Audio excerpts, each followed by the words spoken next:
మా ప్రాజెక్ట్ యొక్క ముఖ్య అధ్యయన లక్ష్యాలు కడప జిల్లా తుమ్మలపల్లి యురేనియం ప్రాజెక్ట్ స్థలాన్ని సందర్శించుట, యురేనియం క్షేత్రంలో మైనింగ్ విస్తరణ స్థాయిని అంచనా వేయుట, యురేనియం వ్యర్థాలను నిక్షేపించే స్థలాన్ని రక్షణ చర్యలను పరిశీలించుట, స్థానికంగా పనిచేసే ఉద్యోగులు కార్మికుల నుండి సమాచారాన్ని సేకరించుట, యురేనియం క్షేత్రం సమీపంలోని సహజ వనరులను గ్రామాలను సర్వే చేయుట.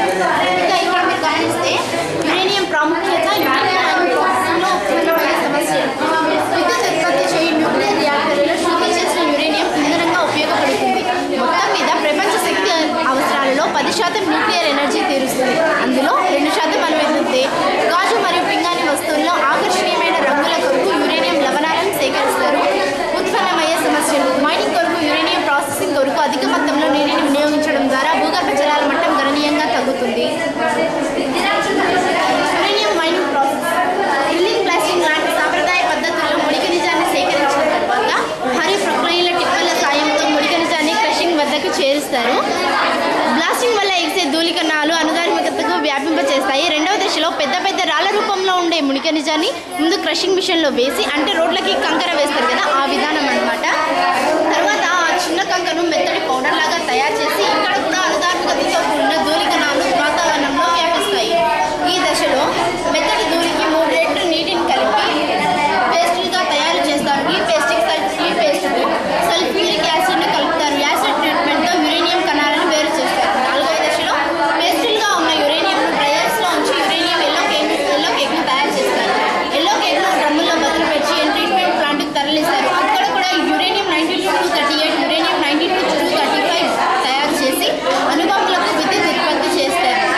ఈ క్రమంలో 0.05% ఎల్లో కేక్గా మారితే మిగిలిన వ్యర్థాలను సమీపంలోకి పంచులు పాలిస్తారు.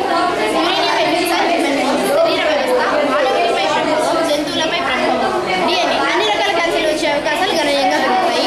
జంతువులపై ప్రభావం, క్యాన్సర్ కణితులు వృద్ధి చెందుతాయి. మెదడు కేంద్ర నాడీ వ్యవస్థ, మెదడు పనితీరు మందగించడం, మానసిక నాడీ సామర్థ్యంలో వెనుకబడి ఉంటారు. మెదడులోని బల్కలం మధ్యలో యురేనియం నిక్షేపమే దాగి ఉంటుంది. ఎముకలు కండర వ్యవస్థ, ఎముకల పెరుగుదల, దంతాల అభివృద్ధిలో లోపాలు, ఇంకా అదేవిధంగా మానసిక నాడీ సామర్థ్యంలో వెనుకబడి ఉంటారు. ఇంకా విసర్జన మూత్రనాళ సంబంధిత సమస్యలు, కిడ్నీలో మూత్ర మడిపోతున్న సమస్యలు, విసర్జింపబడే ప్రోటాన్ పరిమాణం పెరగడం, మూత్రనాళ సమస్యలు, మూత్ర విసర్జన తగ్గడం. జంతువుల్లో మనం ఇక్కడ గమనిస్తే నెఫ్రాన్లోని సమీప సంబంధిత నాలుక దెబ్బతినడం, గ్లోమెరులస్లో మార్పుల వల్ల రీనల్ ఫెయిల్యూర్. ఇక్కడ మానవునిపై ప్రభావం ఈ చిత్రపటంలో మనం గమనించవచ్చును. మేము ఇంకా మా ప్రాజెక్ట్లో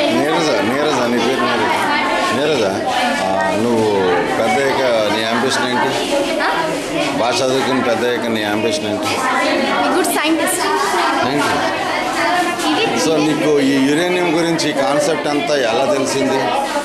అంటే చాలా పేపర్స్లో వచ్చిన తర్వాత దాని అడ్వాంటేజెస్ గురించి తెలుసుకున్నాను. అసలు యురేనియం అంటే ఏంటి, దానివల్ల మనకి ఎంత యూజ్ ఉంది, ఎంత లాస్ ఉంది అనే విషయాన్ని రచ్చబండ ర్యాలీల ద్వారా, జన విజ్ఞాన వేదిక మీటింగ్స్ ద్వారా ప్రజల్లో అవగాహన స్థాయిని పెంచి ప్రజల్ని చైతన్యవంతం చేయాలని మా ప్రాజెక్ట్ ప్రధాన ఉద్దేశంగా నేను ఎన్నుకున్నాను. అయితే ఇప్పుడు ఇంతకీ మనకి యురేనియం శాపమా వరమా? వరాన్ని శాపంగానే, శాపాన్ని వరంగానే మార్చుకునేది మన చేతుల్లోనే ఉంది. అది ఎలాగంటారా, ఇప్పుడు మేము ఎగ్జాంపుల్కి యురేనియం శాపమే అంటాము.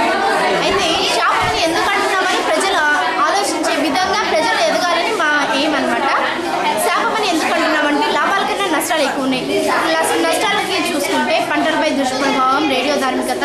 ఇక్కడ ఫస్ట్ పిల్లవాడికి, పుట్టిన వాడికి క్యాన్సర్, చిన్న పిల్లవాడు ఇంకా లోకజ్ఞానం తెలియని పసివాడికి కూడా క్యాన్సర్ వచ్చే రోజులున్నాయి.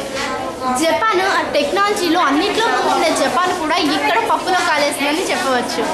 అదేవిధంగా అంగవైకల్యం, క్యాన్సర్తో బాధపడుతున్నారు. ఇక లాభాల విషయానికి వస్తే విద్యుత్ ఉత్పత్తి చేయొచ్చు, అణుబాంబులు తయారు చేయవచ్చు.